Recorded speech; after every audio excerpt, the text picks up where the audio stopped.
enfant, je pensais que tout le monde était médium, donc pour moi c'était évident.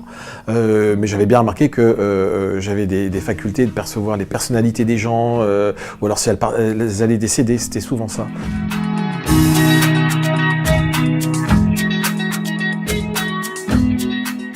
J'ai un parcours un petit peu atypique, j'ai une formation de psycho, ce qui pour un médium est un petit peu, on va dire, particulier. Je suis bien ancré, bien scientifique, bien carré, signe de la Vierge en plus, hein, donc bien sur la Terre. Et l'objectif pour moi, c'était de démontrer que quand on est tous avec une faculté de médiumnité, d'où un précédent livre, Tous médiums, qui montre, qui parle, qui explique effectivement qu'on vient au monde avec cette faculté. Ce sont des facultés, pas des dons de droit divin, mais bien au contraire des facultés qui se travaillent.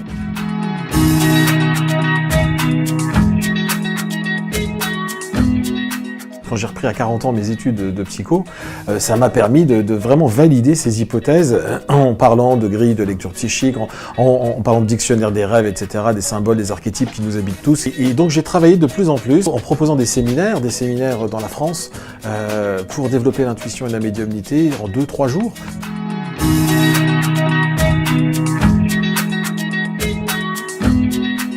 Ben si, ça s'apprend. La preuve, moi j'ai des centaines de personnes qui l'ont appris et qui arrivent à faire une médiumnité en sortant de mes séminaires.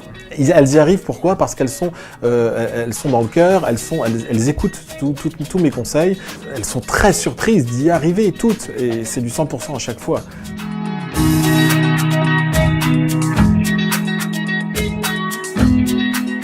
Un manuel d'exercices pratiques avec des tests. L'idée, c'était de trouver des exercices qui soient amusants.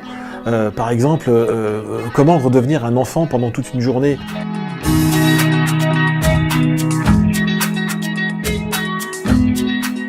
C'est du concret, hein, c'est du réel, et on n'est pas perché dans un monde aérien, on est au contraire très, très logique. On se teste avec très amusant, il y a beaucoup d'humour aussi. Parce que l'humour est important pour démystifier aussi un peu tout ça, et il y a des exercices concrets qu'on peut mettre en application tout de suite.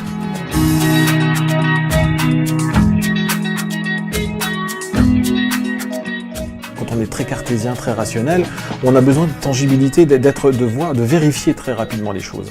Là, c'est par exemple s'exercer dès que le téléphone sonne, se dire qui appelle. C'est des choses très simples. Je descends à ma boîte aux lettres, je me dis de qui je vais recevoir du courrier, combien de lettres je vais avoir. Travailler signifie que c'est un petit peu s'exercer. Il a endormi le cerveau droit, donc il faut un petit peu le réveiller. Et le réveiller par des exercices pratiques du quotidien, en se demandant tiens combien il va y avoir de personnes dans la file d'attente à la boulangerie. Et on va mesurer au fur et à mesure qu'il y a des synchronicités, il y a des phénomènes qui se mettent en place. On apprend à lire finalement autour de nous, on a des signes tout le temps, et on a des réponses qui arrivent. On va le muscler ce cerveau droit, on va le rééquilibrer avec le gauche, parce que c'est lui qui nous ancre, et on a besoin d'être ancré sur Terre.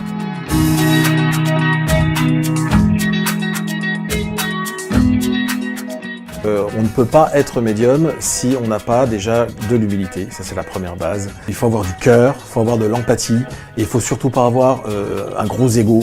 Même quand on développe sa médiumnité ou son intuition, c'est pas forcément pour poser sa plaque, c'est simplement pour vivre au quotidien, mieux les choses, lire, avoir une lecture de la vie beaucoup plus concrète.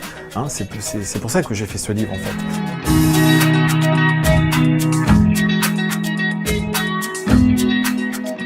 Personnellement, je fais des actes de foi, mais des actes de foi en moi quand je fais une médiumnité, parce que je fais une reliance à quelque chose qui est divin et qui me permet de saisir justement des éléments propres à une autre dimension, beaucoup plus pure, beaucoup plus dans l'amour.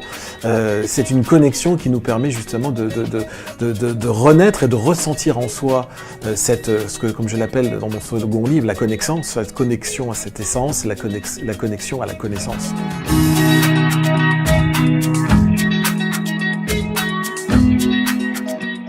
Quand on voit une approche comme ça, technique, pratique de la médiumnité, on pourrait supposer que je suis agnostique, que je suis athée, que je n'ai pas de conviction et de philosophie religieuse. Non, absolument pas. C'est juste que j'emprunte un chemin différent.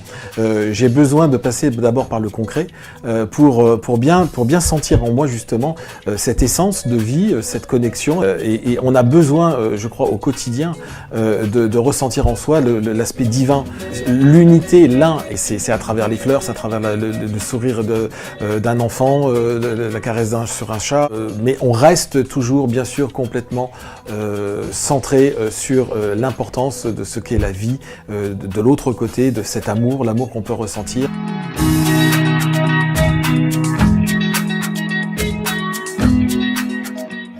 La perception que je peux avoir de Dieu ou du divin, c'est une grande conscience, c'est une métaconscience. C'est au travers de la nature, parfois une église où je me sens bien, ça peut être dans un temple bouddhiste aussi, où finalement s'expriment tous les sens profonds de la beauté de la nature.